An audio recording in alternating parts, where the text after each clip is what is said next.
Assalamualaikum warahmatullahi wabarakatuh. Waalaikumsalam warahmatullahi wabarakatuh. Bismillahirrahmanirrahim. Alhamdulillahi rabbil alamin. Wassalatu wassalamu ala ashrafil anbiya'i wal mursalin, imamil muttaqin, sayyidil ghurril muhajjalin, wa ala alihi wa ashabihil mujahidin at-tahirin. Amma ba'du. Saudara-saudara kaum muslimin rahimakumullah, seorang muslim adalah seorang yang berpandangan luas, berjiwa lapang. Maksudnya apa? Tujuan jangka pendek dan jangka panjang ini harus dia raih kedua-duanya. Ini yang oleh Al-Quran diajarkan agar setiap muslim mencapai fid dunya hasanah wa fil akhirati hasanah. Kebaikan di dunia, kebaikan di akhirat, itu arti hasanah. Jangan macam orang dulu, punya istri dua pergi haji. Yang satu yang muda istrinya namanya Hasanah, yang satu namanya Khadijah. Waktu tawaf keliling Ka'bah, si suami ini nggak bisa doa apa-apa kecuali Rabbana Atina itu. Tiap putaran Rabbana Atina fid dunya hasanah wa fil akhirati hasanah. Putaran kedua Rabbana Atina fid dunya hasanah wa fil akhirati hasanah. Ini istri tuanya yang namanya Khadijah dengerin aja. Akhirnya di satu saat dia colek suaminya, "Bang, mentang-mentang Hasanah bini muda disebutin melulu. Saya dong disebutin dalam doa." "Iya dah, ntar putaran selanjutnya." Suaminya blow on juga. Putaran kedua dia baca Rabbana Atina fid dunya hasanah wa fil akhirati Khadijah.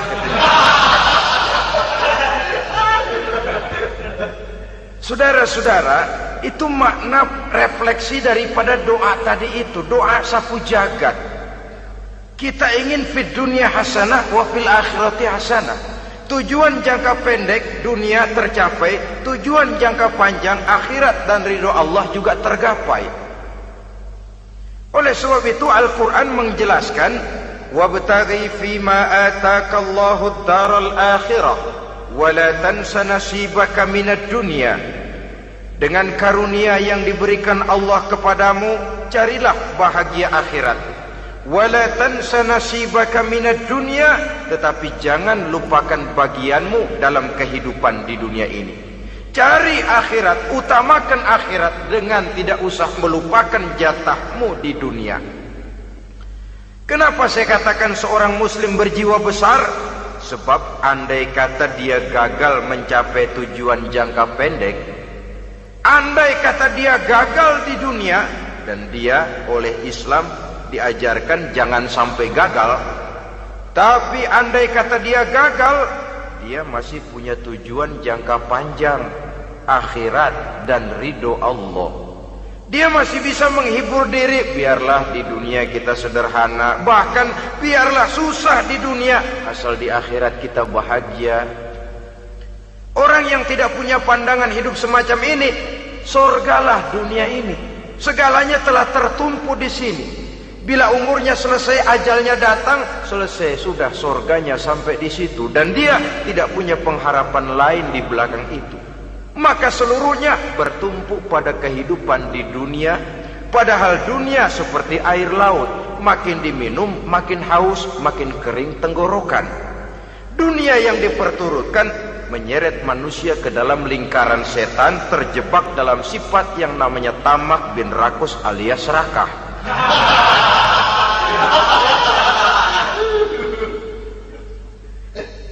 Andai kata dia gagal untuk tujuan jangka pendek, dia masih punya tujuan jangka panjang, akhirat.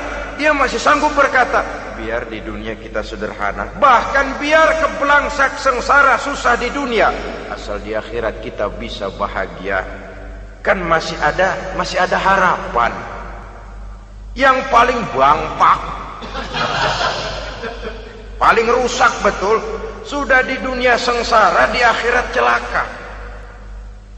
Jadi dunia rumahnya gubuk, pinggir kali miring, asal hujan bocor, utang selebar warung.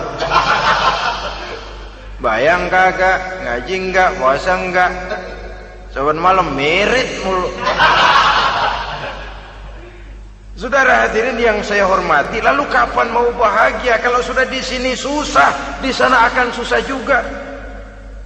Ini yang pertama, seorang muslim, seorang yang optimis, berjiwa besar, luas pandangan. Kegagalan dia dalam jangka pendek tidak menyebabkan dia melupakan tujuan jangka panjang.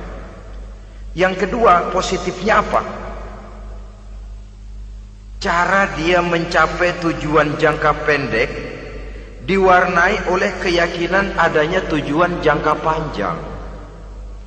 Dia memang benar cari harta, tapi karena dia yakin ada akhirat, Allah ridho apa tidak? Ini positifnya. Saya memang cari duit, tapi dengan cara ini Allah ridho apa tidak? Saya memang ingin berpakaian yang rapi, tapi dengan tidak menutup aurat begini, Allah ridho atau tidak? Saya memang bergaul menghormati teman, tapi terjebak dalam minuman keras karena menghormati teman, Allah ridho apa tidak? Ini orang yang punya tujuan jangka panjang. Segalanya diberikan bingkai dengan pertanyaan, Allah ridho atau tidak? Keyakinannya terhadap tujuan jangka panjang mewarnai gaya hidupnya di dunia ini, mencapai tujuan jangka pendek tadi. Mau minum, Allah ridho apa enggak ini? Mau makan, yang saya makan Allah ridho apa enggak ini? Pendeknya apapun yang mau dia kerjakan, karena dia punya keyakinan tujuan jangka panjang, dia selalu menimbang terhadap ridho Allah tadi. Jadi tanpa prestasi ibadah, kita nol besar dalam pandangan Allah. Ini nilai manusia yang hakiki di sini. Ini makna inna akramakum indallahi atqakum. Di akhirat nanti kan tidak pernah akan disidang, kamu pendidikan setinggi apa?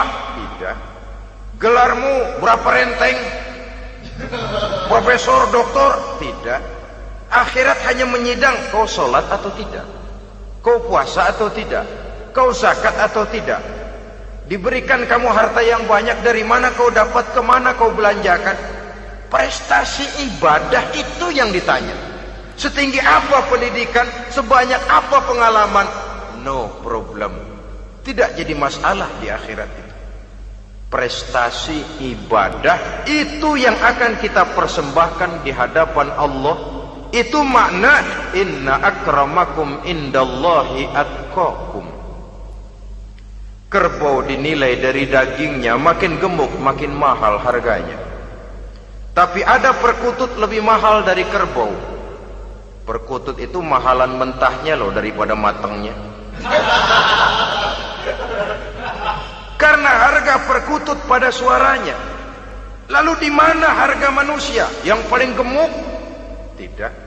Suaranya, oh kalau manusia dinilai dari suaranya, barangkali Madonna nomor awal masuk surga.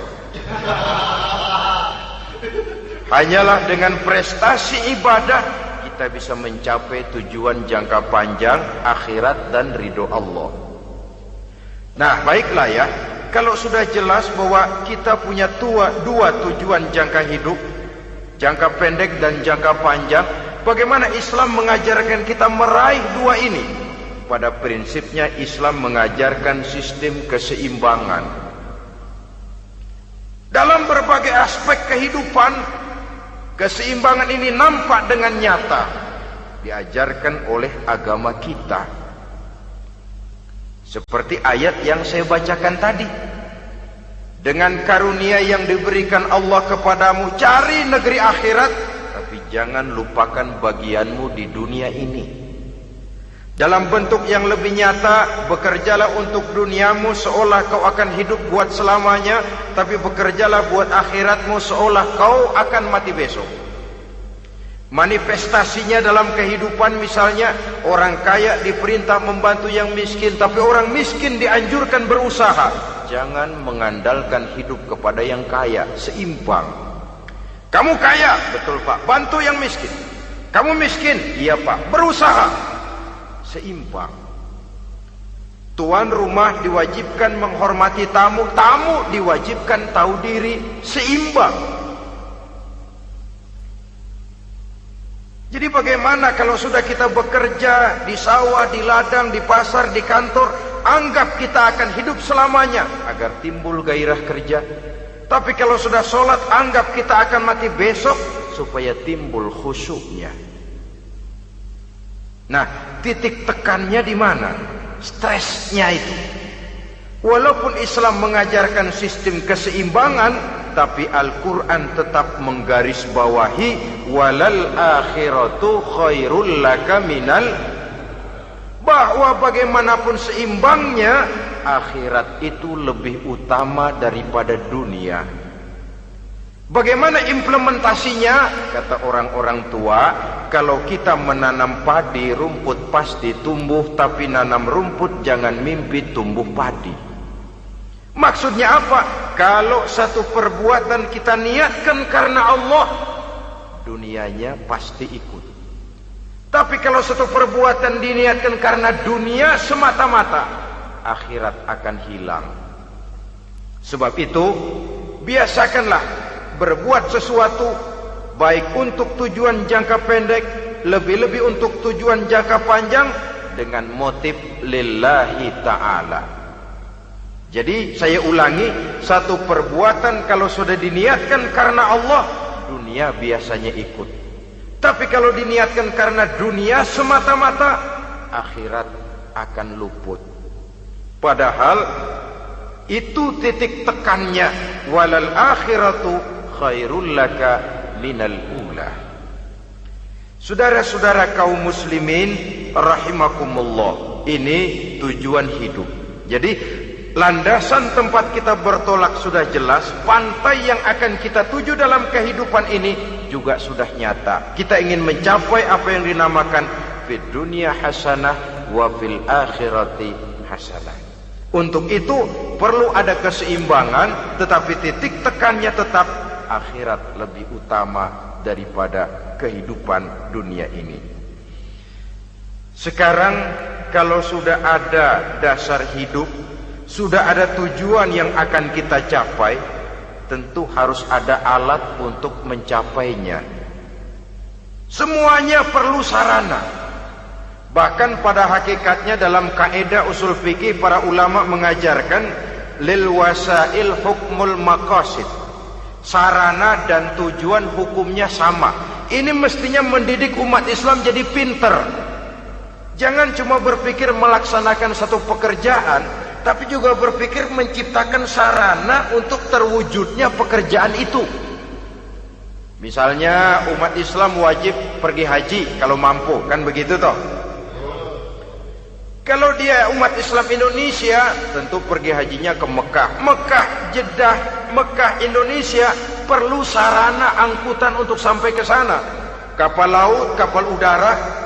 Artinya umat Islam harus maju di bidang teknologi, bisa menciptakan pesawat, bisa menciptakan kapal laut, sarana yang akan menyampaikan dia untuk bisa melaksanakan ibadah haji. Selama ini kita bertumpu kepada pemikiran, pokoknya kan yang penting gue pergi haji, pakai apa kayak gue punya duit. Dari segi pribadi memang barangkali begitu. Tapi sebagai umat yang harus mencapai kemajuan, apabila diperintahkan melaksanakan sesuatu, kita pun hakikatnya dituntut menciptakan sarana untuk menunjang pelaksanaan sesuatu itu sendiri. Agama mengajarkan an-nazafatu minal iman, kebersihan sebagian daripada iman. Siapa yang menciptakan mesin cuci, sabun-sabun keras, deterjen, rinso dan lain sebagainya? Siapa yang menciptakan air condition, pembersih ruangan? Kita hanya berpikir pokoknya kan bersih, mau pakai apa kek. Kita jarang yang berpikir kepada pewujudan teknologi modern untuk menerjemahkan hadis itu. Syukurlah belakangan ini sudah muncul teknokrat-teknokrat muslim yang dijiwai oleh semangat Al-Quran membuka tabir rahasia konsepsi Islam di lapangan teknologi modern yang makin lama makin menunjukkan tuntutan kebutuhan daripada umat itu sendiri. Dengan demikian, apabila ada tujuan hidup, kita memerlukan alat untuk mencapai tujuan tadi.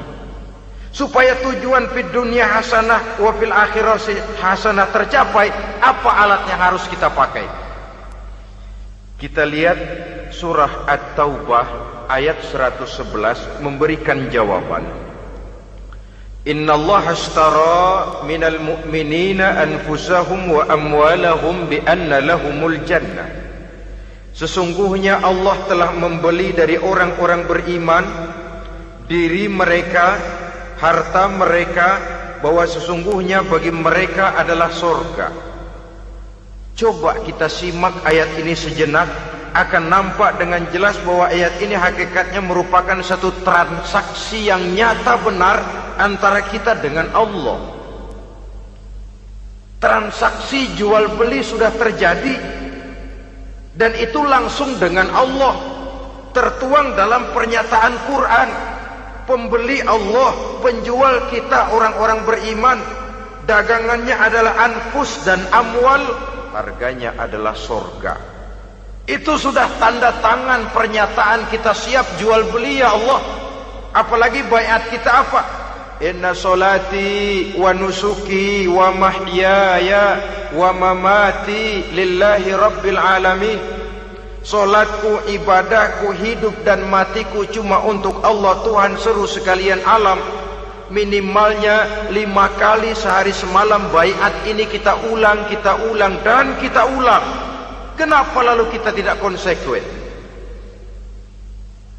Dalam konteksnya dengan persoalan, maka alat hidup kita itu ada 2. Pertama, anfus. Ini bentuk mufrad dari jamaknya, bentuk jamak dari mufrad nafsun. Biasa diterjemahkan dengan diri. Yang dimaksud dengan diri adalah kepribadian. Yang dimaksud dengan kepribadian ialah kekayaan yang kita miliki dalam kepribadian kita. Artinya bisa tenaga, pikiran, konsep, gagasan, wewenang, ide, pangkat, jabatan, kemampuan, keahlian, skill, itu semuanya masuk ke dalam anfus, diri. Sedangkan amwal bentuk jamak dari mufrad malun, biasa diterjemahkan dengan harta. Pengertian di sini ialah seluruh bentuk-bentuk materi yang berada di bawah kekuasaan kita. Bisa rumah, bisa uang, bisa tanah, bisa kebun, bisa pabrik, bisa peternakan, itu semuanya amwal. Nah, baik anfus maupun amwal, diri, tenaga kek, pikiran kek, harta kek, pangkat kek, jabatan kek, wewenang kek, keahlian kek, untuk tujuan jangka pendek harus jadi rahmah bagi lingkungan. Untuk tujuan jangka panjang harus menunjang jalan menuju ridho Allah. Jadi kalau pangkat kita menjauhkan kita dari ridho Allah, itu bukan nikmat tuh, azab. Punya pangkat bukan melakukan kebaikan, malah melakukan kejahatan, setidak-tidaknya berdiri di belakang kejahatan, melindungi perbuatan-perbuatan munkar. Dalam kelas kakap melindungi korupsi, dalam kelas teri jadi backing tukang koprok. Umpamanya itu sudah menyalahi. Alat tidak digunakan untuk mencapai tujuan, itu untuk tujuan jangka pendek. Lalu amwal, harta, uang, tanah, rumah, kebun untuk tujuan jangka pendek harus menjadi rahmah bagi lingkungan. Sedang untuk tujuan jangka panjang, baik diri maupun harta harus menunjang jalan menuju ridho Allah, harus meningkatkan prestasi ibadah kita kepada Allah Subhanahu wa ta'ala. Malah yang namanya amwal ini tanggung jawabnya lebih berat loh saudara. Kalau saudara diberikan ilmu, sidang akhirat cuma satu. Ilmumu kau amalkan untuk apa? Saudara diberikan umur panjang, pengadilan akhirat cuma bertanya satu, umurmu kau habiskan di mana? Tapi saudara diberikan harta, pertanyaan akhirat dua, hartamu kau dapat dari mana? Kau belanjakan kemana? Dari mananya dan kemananya ditanya, depan belakang. Kadang-kadang kan ada orang hartanya didapat dari jalan yang halal, dibelanjakan di jalan haram. Kerja peras keringat banting tulang setengah mati, begitu dapat duit beli buntutan, muter-muter kertas cari kode. Didapat dari jalan halal, dibelanjakan di jalan haram. Atau didapat dari cara yang haram, dibelanjakan di jalan yang baik. Menang judi, nyumbang pesantren. Nabi mengajarkan innallaha thayyibun la yaqbalu illa thayyib. Allah itu baik dan hanya menerima yang baik-baik saja. Tidak bisa mencuci kain dengan air najis. Kain akan tetap kotor. Saudara-saudara kaum muslimin rahimakumullah. Oleh karenanya masalahnya terpulang kepada kita, pandai-pandailah membagi orientasi. Suatu saat tenggelam kita dalam kesibukan dunia dan seluruh isinya untuk mencapai tujuan jangka pendek. Lain saat tenggelam kita memfanakan diri untuk mencapai tujuan jangka panjang, akhirat dan ridho Allah. Karena kehidupan ini bukan berjalan tanpa batas. Umur ini bukan satu karunia tanpa pertanggungan jawab. Satu saat setuju atau tidak, rela atau terpaksa, kita akan sampai kepada garis finish daripada perjalanan kehidupan dunia ini, yang memang merupakan satu perjalanan panjang, a walking tall. Kata orang Kulon, a walking tall, satu jalan yang demikian jauhnya. Entoh kita akan sampai ke garis finish. Bila datang ajal, senja kehidupan datang, malam menyelimuti. Datangnya tidak pernah kita sangka, tapi sekali dia datang, tidak satu kekuatan yang bisa menolak. Kehadirannya tidak pernah kita harapkan, tapi satu kali dia datang bertamu, pasti terjadi. Dan itu pasti akan kita temui. Alangkah malangnya pada saat kembali itu datang, kita tidak punya prestasi ibadah. Lalu apa artinya prestasi dunia? Apa artinya tujuan jangka pendek kalau kita harus kehilangan tujuan jangka panjang? Rumah kita yang besar, pangkat kita yang tinggi, harta kita yang banyak, bisakah menolong kita untuk kalau sudah kumpul di padang mahsyar nanti? Malaikat, jangan gebugin saya, rumah saya harga 2 miliar.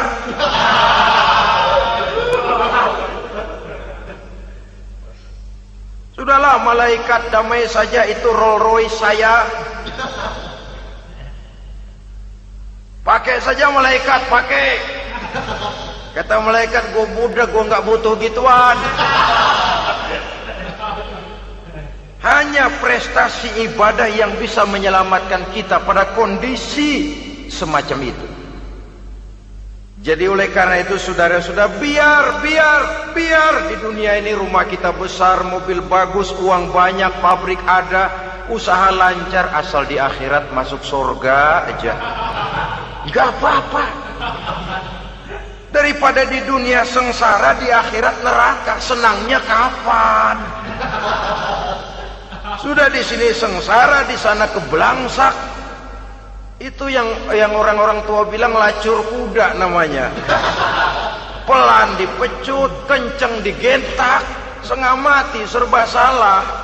Kuda kalau bisa ngomong, gue setengah mati, serba salah. Pelan dipecut, kekencengan ditarik, itu yang namanya lacur kuda begitu. Serba salah posisinya. Untuk itu pandai-pandailah membagi orientasi supaya tercapai tujuan ideal ini, fid dunya hasanah wa fil akhirati hasanah. Ini tentang tujuan hidup. Nah, untuk mencapai tujuan ini kita tidak berjalan sendiri. Kita perlu teman hidup. Di samping teman hidup ada pula lawan hidup. Siapa teman hidup kita untuk mencapai tujuan hidup ini? Dalam arti sempit, teman hidup kita suami istri yang taat kepada Allah. Suami istri lebih dari sekedar satu pasangan, juga saling melengkapi, merupakan bagian daripada kehidupan. Suami adalah teman istri, istri adalah teman suami untuk mencapai tujuan hidup tadi, mencapai fid dunya hasanah wa fil akhirati hasanah. Seiring, seirama, selaras, serasi, seimbang, kata orang sekarang. Teman dalam arti sempit. Adapun teman dalam arti luas, setiap orang yang pandangan hidupnya sama dengan kita, setiap orang yang akidahnya sama dengan kita, terlepas dari suku bangsa apapun, warna kulit apapun, bahasa apapun, jikalau keyakinannya sama, pandangan hidupnya sama, dia adalah saudara kita dalam artian yang luas. Islam tidak kenal teritorial, maka tidak ada itu Islam Jepang. Ya walaupun secara formalnya ada, tapi informal Muslim adalah Muslim, diikat dengan akidah. Itu teman hidup. Lalu lawan hidup siapa? Pertama iblis, dalam segala bentuk dan implementasinya. Yang kedua, setiap orang yang pandangan hidupnya tidak sama dengan kita secara ideologis, itulah lawan hidup kita. Maka yang teman jadikan teman, yang lawan jadikan lawan. Jangan teman dijadikan lawan, lawan dijadikan teman. Itu namanya kopiah dipasang di kaki, pak bakyak naik ke jidat. Wajar kalau kepala lalu jadi benjol. Salah milih teman, salah cari lawan. Salah milih teman, salah cari lawan. Akibatnya kita yang akan susah di kemudian hari nanti. Saudara-saudara kaum muslimin rahimakumullah, oleh karenanya pandai-pandailah dalam hidup ini. Yang teman jadikan teman, yang lawan jadikan lawan. Kalau lawan kita jadikan teman, sementara teman kita jadikan lawan, dan itu yang banyak terjadi dalam praktek kehidupan, kita tidak akan bisa mencapai tujuan, karena akan tertarung di kaki sendiri. Nah, ini sajalah yang kita bicarakan pada pertemuan kali ini. Mudah-mudahan ada manfaatnya. Terima kasih atas segala perhatian. Mohon maaf atas segala kekurangan. Usikum wa nafsi bitaqwallah. Wassalamualaikum warahmatullahi wabarakatuh. Waalaikumsalam.